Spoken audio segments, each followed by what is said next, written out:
Hi, it's Terence Wallace, and welcome to my new series, Stories from the Road.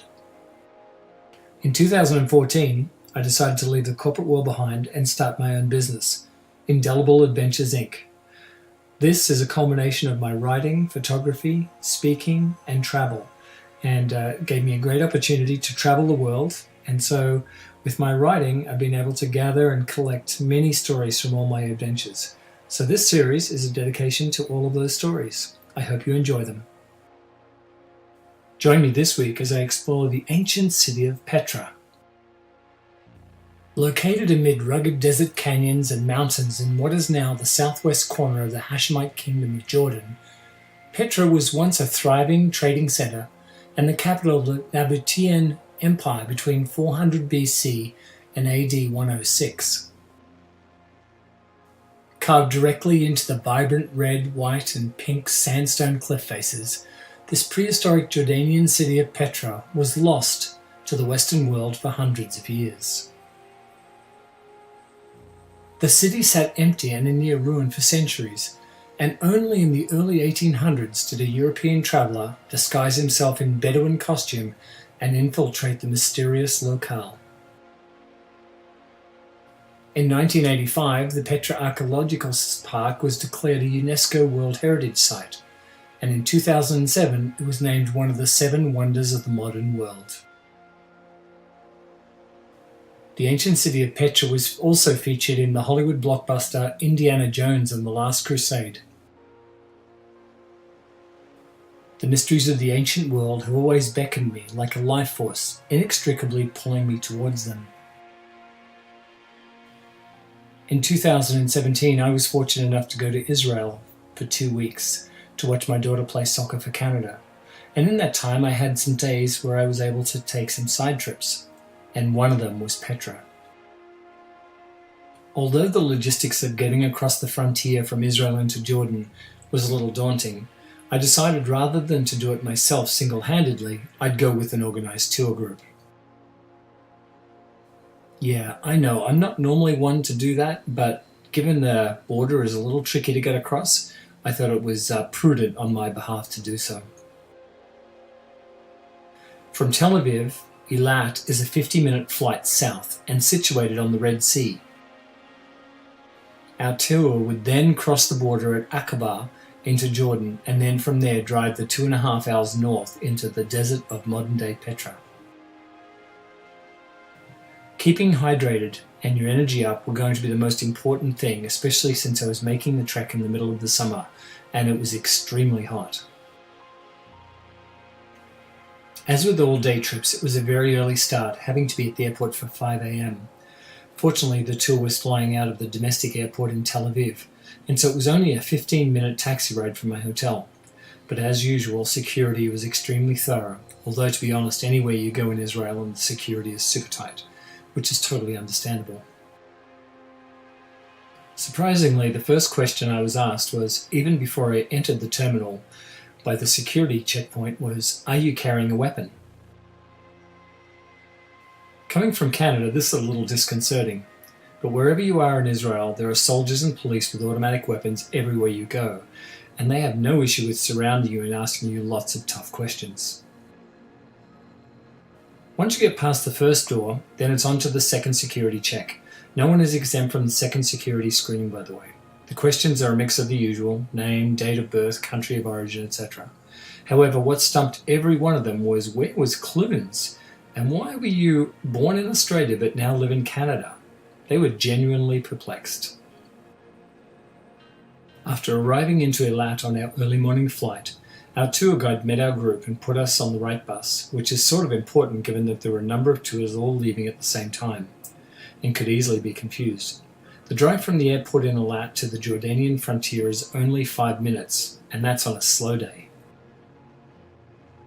We arrived at the border crossing around 8:30 a.m., and with not another soul in sight, we literally paid our entry visa fee and were shepherded through the Israeli border checkpoint and found ourselves confronted with what was about a 400-meter walk across no man's land to the Jordanian side. Nothing but a road fenced with high barbed wire, just like in a movie. As you can imagine, it was already baking hot, with the temperatures hovering already in the mid to high 30s, and with the ambient heat rising off the road ahead of us provided a shimmering heat mirage. Such a nice touch. Once on the Jordanian side of the border, we were again questioned and checked. Our entry visas paid, yes, you have to pay twice, and then we were put on our bus for the drive to Petra. Now, if you've seen the movie Martian, then you'll see the landscape in Jordan. No, seriously, that's where it's filmed. Not a tree to be seen as far as the eye can see, nothing but mountains and stony desert. After a bio break midway into our journey, the drive saw us ascend into the mountains to up over 3,500 feet above sea level, before weaving our way through some pretty rugged country, and then finally winding our way down into a low valley to the modern-day town of Petra. Like many of the villages in Jordan, it was a hodgepodge of old and new dwellings, often all jumbled together.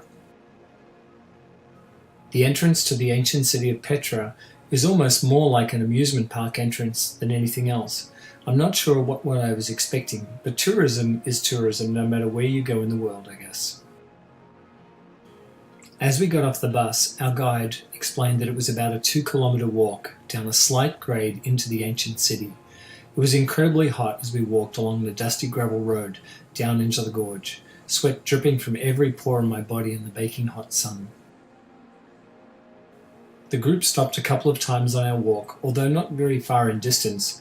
With the hot still air and the large age gap in the people on our tour, it made for a slow and often laborious hike.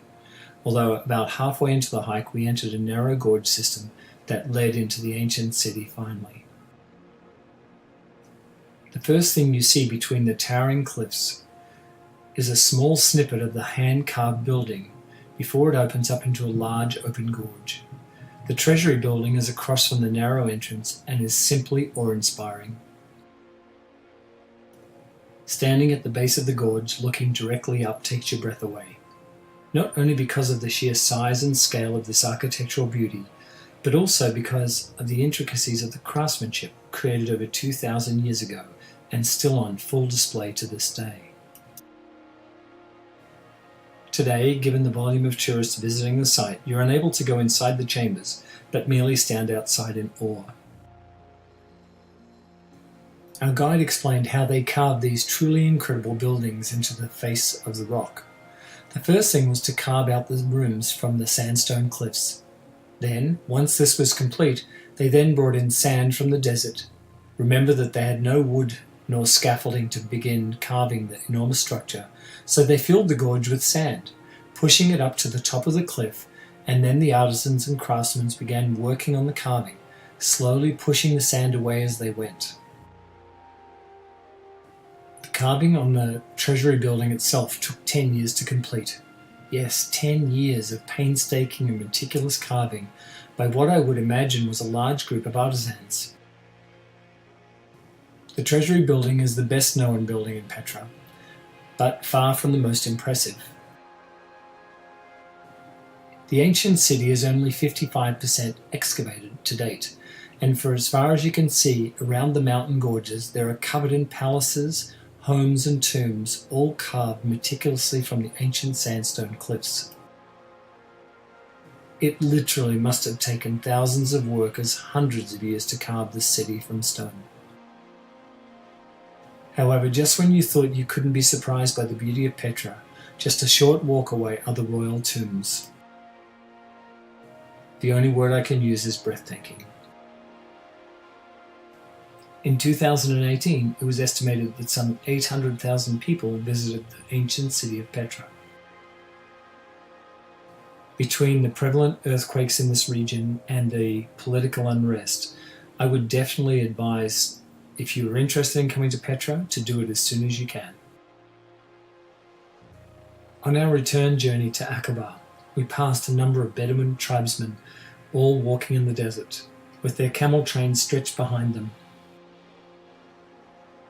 Observing them from the window of the bus, it felt a little surreal, and I almost felt like I was in a BBC documentary, and at any moment that David Attenborough's voice would come over the intercom of the bus.